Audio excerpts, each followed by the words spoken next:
Space has always been a niche concept for video games, dating all the way back to when the first video and arcade games were conceptualized. During the Atari days, they had their fair share of space-themed games themselves, and on their 2600, you'd be hard-pressed to find a game not in the realm of space in some way. But Atari took it a step further and released a controller that would make us feel prepared for the current space age that was upon us. I may have made that up, but it sounded cool in my head. This is the Space Age Joystick, a controller from Atari for their video computer system. How this came about was an interesting story. Around 1983, Atari was working with Milton Bradley on a voice controller unit for the 2600, but that fell through.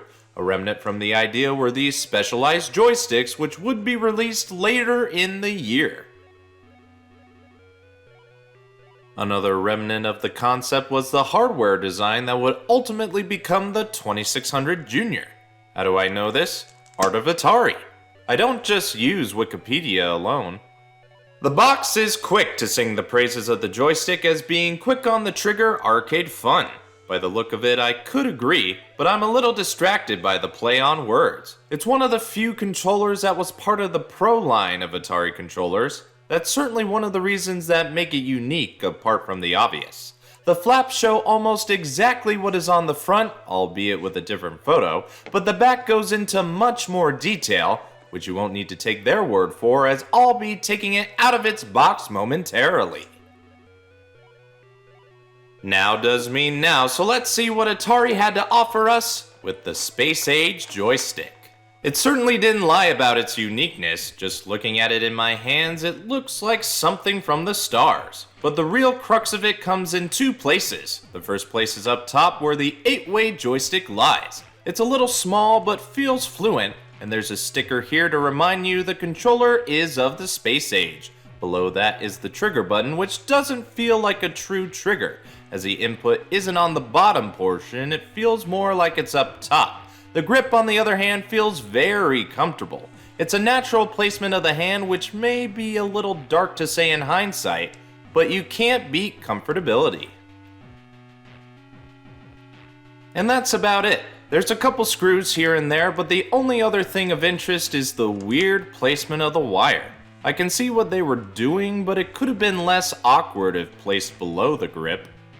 That's a minute thing, really. I don't think it would matter much today. What everyone really wants to know is how it does with the games. And I'm happy to report that it works just fine with what I played. I tried a couple games that were space themed as I felt that was appropriate. Star Wars and Solaris worked well with the Space Age Joystick. They were the type of games I felt would benefit from the 8-way stick and precision, and it did from my experience. Also tried out Yar's Revenge to test the joystick further, and it didn't disappoint. Dare I say I played a bit better than I would on the regular joystick. Is it possible that I found a replacement for the common joystick?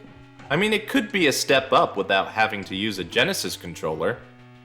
Whichever way you look at it, the Space Age controller was a very interesting concept. While it didn't come out as initially conceived, it still came out, but not quick enough to do much. The crash of '83 more than likely left this in the obscurity bin where it still lies today, and you ought to get it if you come across it.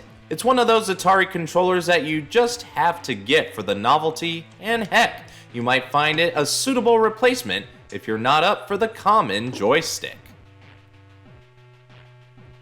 I just realized this looks somewhat similar to the Coleco Super Action controller.